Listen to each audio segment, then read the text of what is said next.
He only got one so far. He's looking at Tom Brady. Get 7. And I know a lot of it has to do with some envy and some jealousy. You know, I've been making, stew out of all of this for years with Devontae Adams and no real help. So, can it be salvaged? Honestly, I don't think so. Personally, I think Aaron Rodgers is out of town. I mean, you don't sign Blake Bortles. Blake Bortles? Really? You sign Blake Bortles as your backup plan or contingency plan for if we actually do decide to trade Aaron Rodgers. Green Bay, y'all must have some spoiled cheese or something for dinner. I don't know. Y'all must have some spoiled macaroni and cheese. Y'all had to. That's what happened. Y'all had some spoiled macaroni and cheese the day that you decided to sign Blake Bortles as a contingency plan for Aaron Rodgers.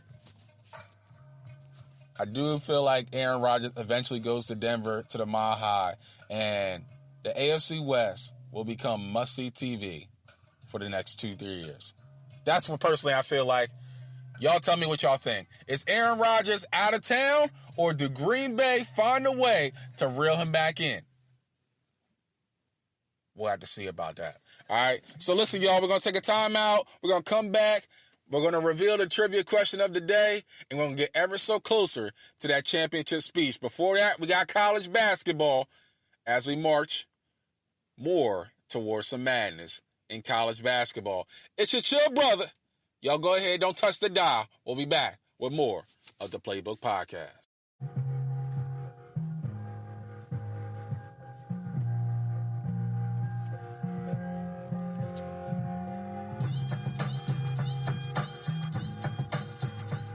Hey, hey, hey, hey, hey.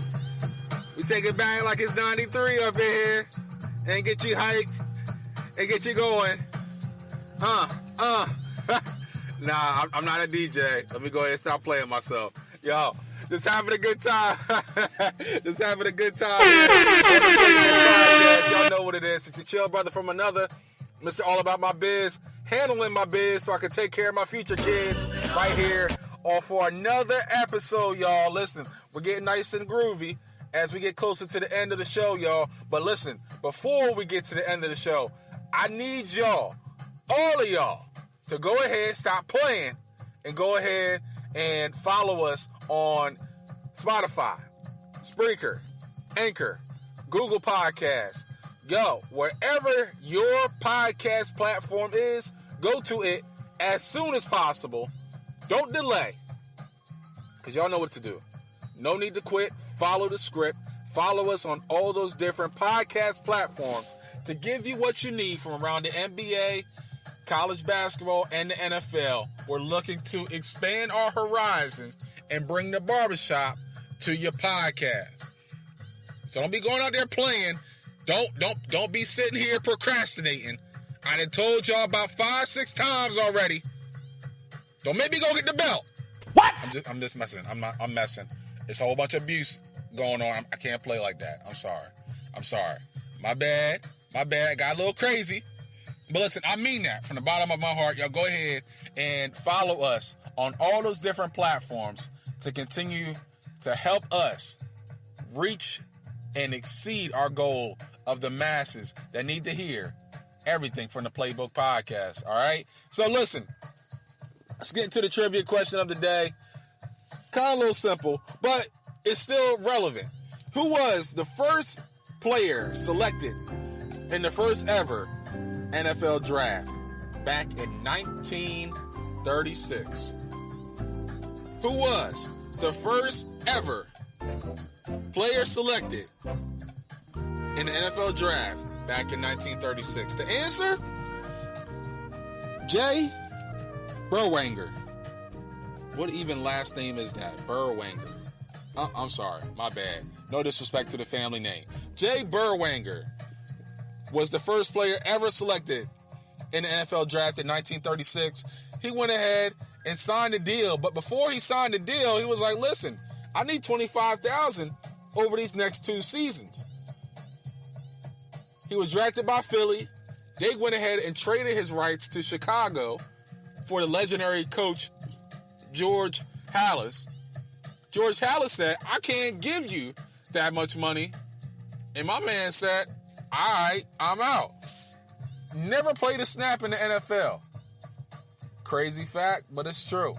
I mean, going through the Great Depression, he's asking for a lot. He's trying to take care of his family. But Jay Berwanger was the first ever player. So he had to be good if he was the first player ever selected in the NFL draft. Never played a single snap in the NFL. Crazy fact, but it's true. All right? So listen, let's get into college basketball, y'all. With college basketball, we got some interesting news from around college basketball as 5-star recruit Patrick Baldwin Jr. commits to Milwaukee. Milwaukee? Not the Bucks. I know you. That's the first thing I thought of. The Bucks? They got a college team? Nah. Milwaukee. That's coached by his dad. Mr. Baldwin says we're going to keep it all in the family as he runs it with his pop to play with Milwaukee this upcoming school year. Man, this brother was putting in work, especially during his junior year. His junior year, here's the numbers, y'all. 24.3 points per game, 11 rebounds as a junior. He won the Gatorade Player of the Year for the state of Wisconsin. He went down with an ankle injury during his senior year. Wasn't able to come back after playing just 2 games. But this brother knows how to fill it up. Really kind of lanky, small built right now, 6'9", 190. But big time get when he had offers from a Duke, from a Pittsburgh, and the like. Young brother, hey, I respect it.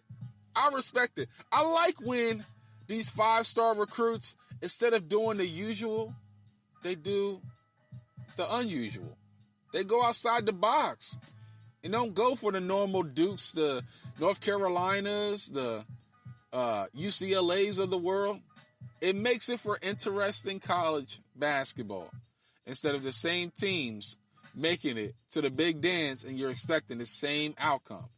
I mean, Duke coming off a down season, Kentucky coming off a down season as well. We'll see how the Blue Bloods are able to rebound after a dismal performance in 2021. So we'll see how the Duke Blue Devils, after getting a couple of, premier guys signed to them for the 2021-2022 season. Duke's going to probably be back, looking for Kentucky to be back as well. But this is good. This is good for college basketball. Instead of, it brings parity. You know, any different team is able to get any different recruit and could change the landscape of college basketball for that particular season or seasons to come. And that's exactly what my man Patrick Baldwin Jr. is doing for college basketball. I salute you, young brother, doing something different instead of doing the same old, same old. Let me get y'all the early top 25 rankings for college basketball as well. Yo, it's been a lot of different things going on around the transfer pool right now in college basketball. Yo, people are changing teams like crazy. Like, how do you keep up with everything? Seriously. And, you know, you got the Chet Holmgrens of the world. You know, you got these other young guys like, hey, I'm going here. Here's the early predictions for the early top 25. Got Gonzaga at number 1. You got Villanova number 2. UCLA number 3. You got Ohio State number 4. Purdue number 5. Wow. You got Baylor at number 6, to the reigning defending national champions coming at number 6. They landed Arizona transfer James Akinju, one of the best point guards in the transfer market. I mean, he averaged 15.6 a game, 5 assists, shot 41% from downtown. I mean, he adds to Adam Flagger, also Kendall Brown, Langston Love, They won't be in the starting lineup, but listen, Baylor is still packed and ready to attack and reign supreme in college basketball. Alabama, number 7, they had an amazing season last season.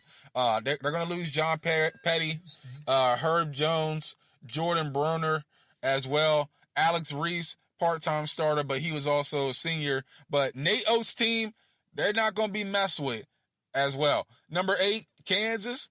Got Arkansas at number 9 in the country. Maryland, number 10 in the early top 25. Mark Turgeon always makes sure his team is ready to go. They landed Rhode Island guard Fats Russell, Georgetown big man Qudus Wahab before the season ended.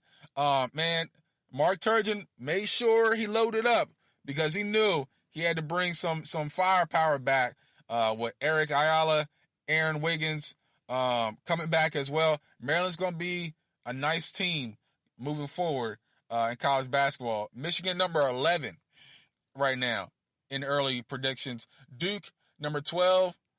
Virginia Tech, number 13. Number 14, Texas.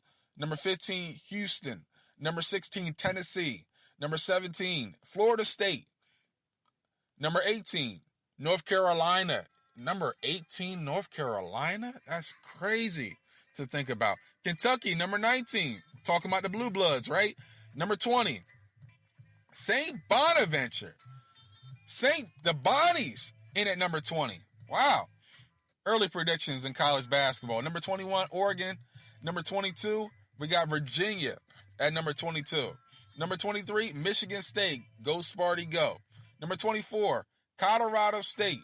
And at number 25, the Belmont Bruins round out the early predictions for the top 25 in college basketball. Listen, all these teams can move up or move down in the next week just by landing one of these transfers that are in a transfer portal.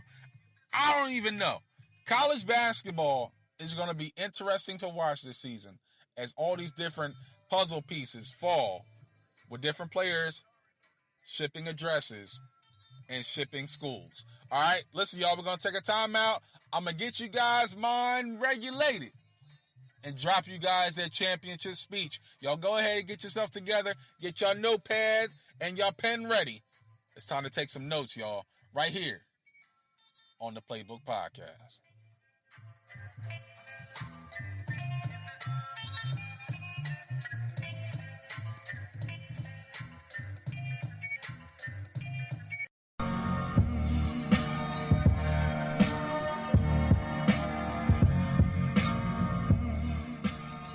What's happening, family?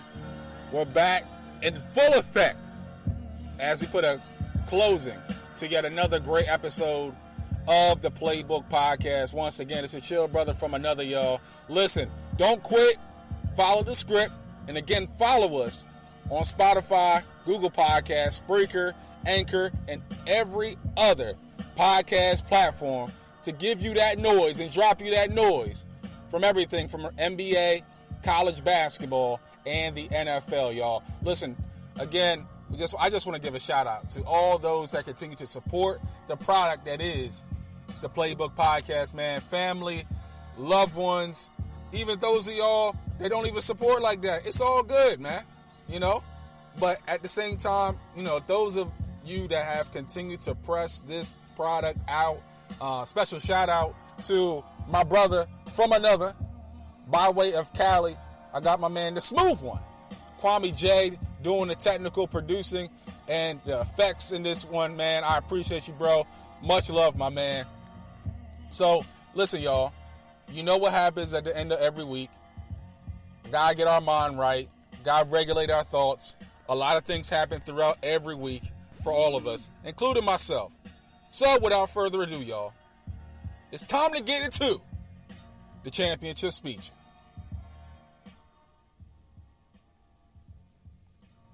So, y'all, with this championship speech, it really had me thinking after last week when we talked about adjust and adapt. This week was more about, you know, trying to figure out different things inside of me that will fulfill my purpose in this thing called life. And a lot of times we all are looking for this great, wonderful answer within ourselves.